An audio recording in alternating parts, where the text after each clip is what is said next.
Okay, so Durga yeah. Swasanam. This is our 3-part breath, or the complete yogic breath. Do we want to have them come onto the bellies and experience it, or are they going to teach each other? Well, yeah. Why don't you guys do that? Why don't you guys teach each other this way? So there's different. Go ahead. You're good. So this is a one where you can do it seated or laying down. When you teach it to each other, you get to choose. We'll try it seated right here, and I'll teach you real quick. Okay? I like to have my hands on my belly and my chest. Feel it. Personally. So when you breathe in, so there's 2 different versions. There's several different versions of this. There's a version where you can breathe into the belly, ribs, chest, exhale, belly, ribs, chest, or exhale, chest, ribs, belly. You can also breathe in, chest, ribs, belly. But we're going to do just the traditional version, which is breathing in through the belly, ribs, chest, exhale, belly, ribs, chest. Okay? And we'll usually call this double wave up when we're doing that. Double wave up. Yeah. Mm-hmm. Is that what we had here, though? You didn't write double wave up, but that's what you have. Okay, yeah. Okay, good. So breathing into the belly means exaggerating the movement with your belly. So actually pooching your belly out to make room for the bottom of the lungs to expand. But those ribs are moving out as well. They're also expanding laterally. But that'll be the second focus. Sure. Yeah, so first focus is letting the belly open up. So it's not that the lungs come down into the belly or anything, but it softens the muscles that would restrict a deeper breath into the low lungs. Okay? So breathing in. Just practice first with the belly for 3 rounds. Now squeeze the belly in, contract it. Good. Inhale, puff it out. And just try to pace it. Are you good at this? Breathe in. So you can watch me. You can really see it move. Right? Look at that thing. Okay, now we're going to try to breathe belly, ribs. Okay? So breathe into the belly. But you have to get there quicker than the ribs. So what that has to do with, this is the trickiest part of it all, is allowing your shoulder blades to drop down your back a little bit. So it does take some good posture. You cannot do a 3-part breath if you're crouched. So breathing into the belly, and then really feeling the ribs, like Laura said, move out. Put your hands here and see if you can find that. So what might help is as you breathe out, squeeze your ribs in. Like bellows, the fireplace bellows. Inhale. And some of you won't be able to help it. Some of you will just naturally fill the chest up. And that's okay. It's actually, I think, a lot harder to isolate them. This is good diaphragmatic work. Yep, thanks.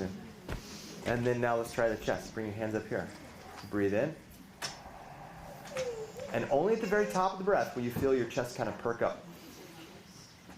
You know that last moment where it pulls up and the collarbones broaden and the whole framework of the upper ribs shift back a little bit? And then exhale, let that drop first. Just so you feel control over that. Take one more like that.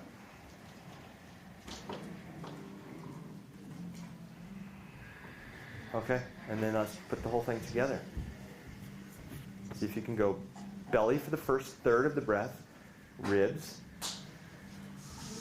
and then chest. So this is not one you can sit here like this and do. So Rachel, you have to move your shoulders back. I'm sorry, I feel really sick and my stomach is bothering me. Oh, do you? Okay. Yeah, so it's just kind of hard for me Okay. to do it. I'm sorry. That's okay.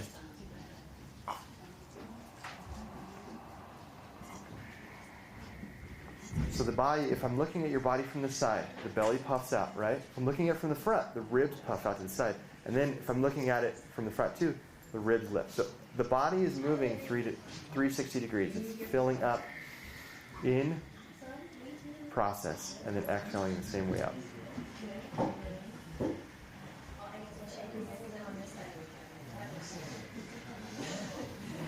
by the way, is the jaw soft? If you're doing this. It's jaws, like, I'm doing it! There's a lot of jaws, dude. It's so hard. I have a question. Is it like a different, some like the benefits of like, are you doing like belly, stomach, chest, like, and then going down the other way? Yeah. I know we talked about that in, at least in the 200 hour, but I don't know, because you were saying to Yeah, do there is the different same order. benefits. Yeah, just keep it simple for now. Like, I mean, it's kind of a long explanation of why you would do different things differently. But, you know, if you want to experiment with it and explore, I would say before you go looking up the answer from somebody else, play with it. Do it for 10 minutes one day. Don't do it the same day, you know, or the same time. Maybe wait 3 hours and then do the other one and see how you feel. Yeah, I mean, I can give you an explanation, but I want you guys to practice it now with each other, okay? So I think we have 2, 4, 6, 8, 10, 12, 14, 16, 18, 22. We're going to have one group of 3. So just grab a person, and you're going to teach them for a minute how to do this.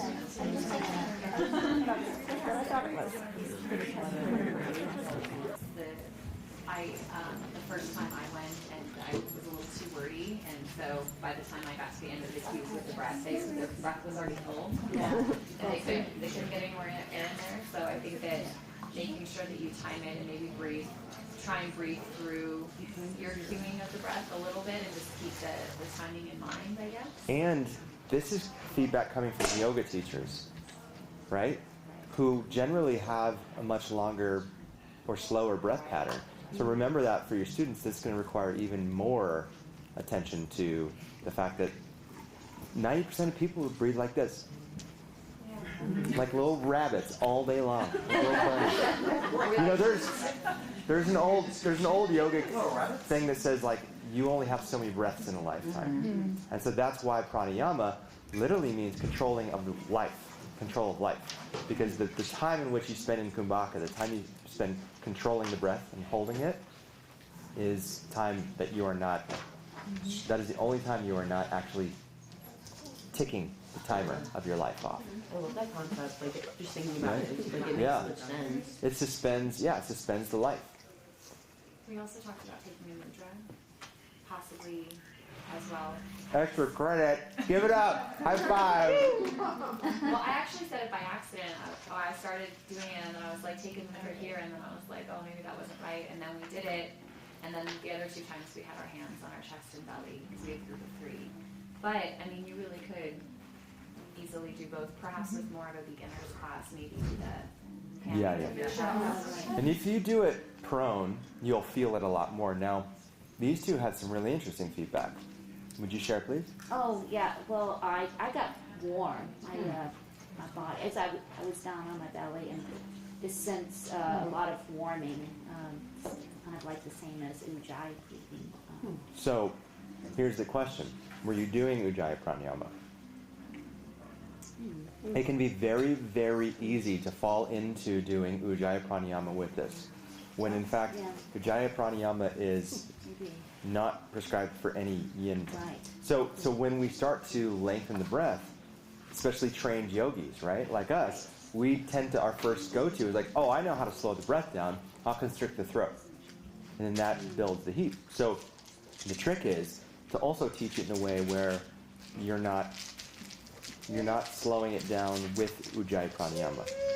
You're slowing it down by letting the body actually relax, which is a very different experience, right?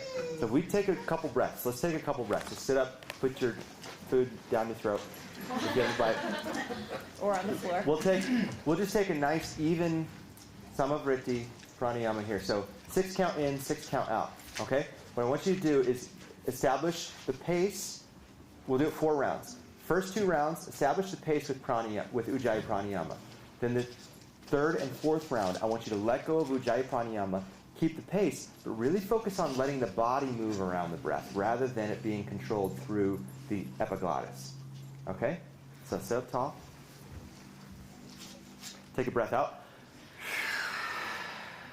Inhale 6, 5, 4, 3, 2, 1. Exhale, 6, 5, 4, 3, 2, 1. Still Ujjayi. In, 5, 4, 3, 2, 1. Exhale, 6, 5, 4, 3, 2, 1. Relax Ujjayi. In, 5, 4, 3, 2, 1. Exhale, 6, 5, 4, 3, 2, 1 more time. Inhale, 6, 5, 4, 3, 2, 1. Exhale, 6, 5, 4, 3, 2, 1. Open your eyes. Tell me, was that different? Did you notice a marked difference? Okay. Yes. So if it's building heat and you're on your belly, well, everything that I know about yoga is that you're doing Ujjayi Pranayama, because you should always be cooling off if you're laying on the belly, because you're also shutting down the Samavayu, the Samanavayu, the Manipura chakra, right? So, but it's good to know. So now you know to practice it and how to practice it. Okay, any other thoughts on that practice before we move out of pranayama? I think Lori made a really good point when I was excelling at my belly. She said pull your navel into your spine and squeeze out the rest of the air, and that really helped me, like, really empty. I thought that was really well. Yeah, so there is some muscular engagement with this breath practice. And that's another reason why I would suggest not doing it at any one time for more than 3 to 5 breaths. Because if you're doing it for the whole pose, then it's very easy for type A's to start to get into that Ujjayi Pranayama, to using the bandhas, to starting to get into muscular engagement, to use the breath. So, okay. Great. All right. Any other questions? Moving on. I have a question. You have a question? What's craniosacral?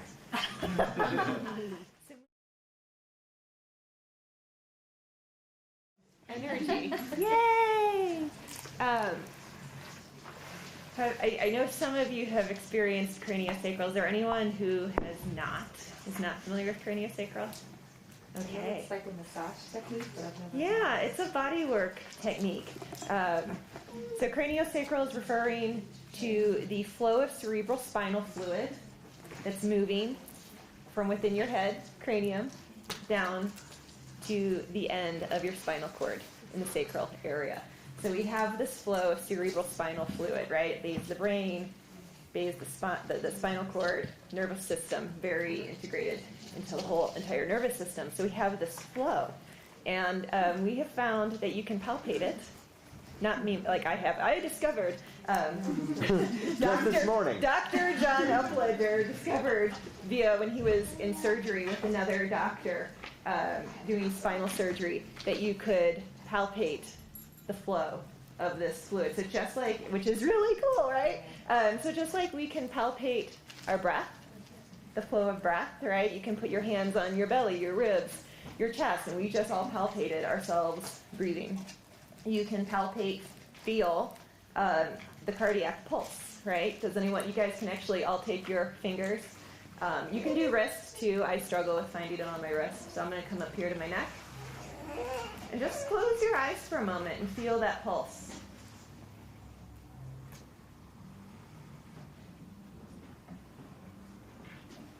Does everyone have a pulse? Check. Good. Now, how much lighter can you start to ease up on the pressure, but still feel the pulse? Pretty light, probably, right? Yeah. Cool. So just like these all have their unique, and you know that that's distinct from the pulsation of your breath. You can differentiate. So the craniosacral rhythm has its own distinct movement that we can feel for.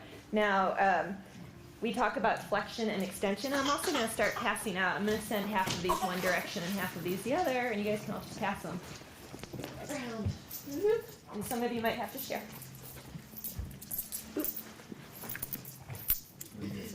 So we talk about flexion and extension, and you guys, we're going to try to get some time to practice this. We're going to see how quick everything moves. And as you get your nickel, I want you to place it on the back of your hand. So when we do craniosacral work, when we are palpating, feeling for the craniosacral rhythm, we use about the weight of a nickel or less. It's very light. But that's not to say it's not nothing. You can feel it there, yeah? It's not nothing. It's not nothing. It's not nothing. It's not nothing. It's something, but it's very light. So when I am doing this in Shavasana, this is my go-to. We're going to also do some energy work within this. We call it direction of energy. And so I have all this explanation here for you guys on page 6 and 7. So it'll go a little bit more in depth. So while you're not going to be treating people, you're not going to be doing therapy on someone in yoga. They've noticed, we have found that the inner wisdom, the inner physician within each of ourselves really sure does like to be observed, and it really sure does like to have space held for it. And so that's what we're really doing when we go in, and Austin and I are doing more of these energetics in Shavasana on people or in any of the poses. I'm holding space for whatever needs to happen. So I am usually being in a neutral with our energy. And this starts to overlap. Like people will say all the time, are you doing Reiki on me? Well, you know, there's always energy. We're beings of energy, so there's always energy going on. But am I thinking specifically craniosacral more than Reiki for myself? Yes. And Reiki simply means the Rei is God's wisdom or higher power, however you identify and want to name that for yourself. And Ki, or Chi, is life force energy, right? Chi, life force energy.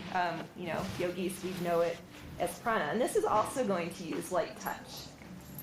And you'll have people notice, like, your hands got really hot, right? They feel it. So we're going to do some exercises today going into it. It's really fun. So Austin and I, the one we're going to do today, which is going to be different than the one I told you about earlier, we were going to do, we're going to both focus on this one spot with our gaze. You're going to use your drishti gaze. And we're going to let our hands hover here. And I'm actually going to take my elbow off my knee.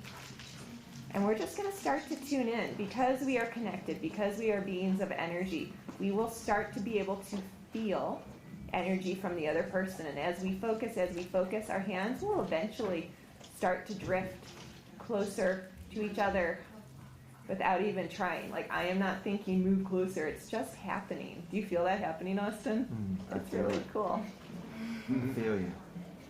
And you'll probably, it feels different. And if we take our hands further apart, No. oh, No. no. We can feel that. And as you start to get closer and closer, you'll feel it shift and change. So I'm going to have you guys find a partner again. We'll do this one first. Different part. Different partner, yeah. And you guys, maybe you are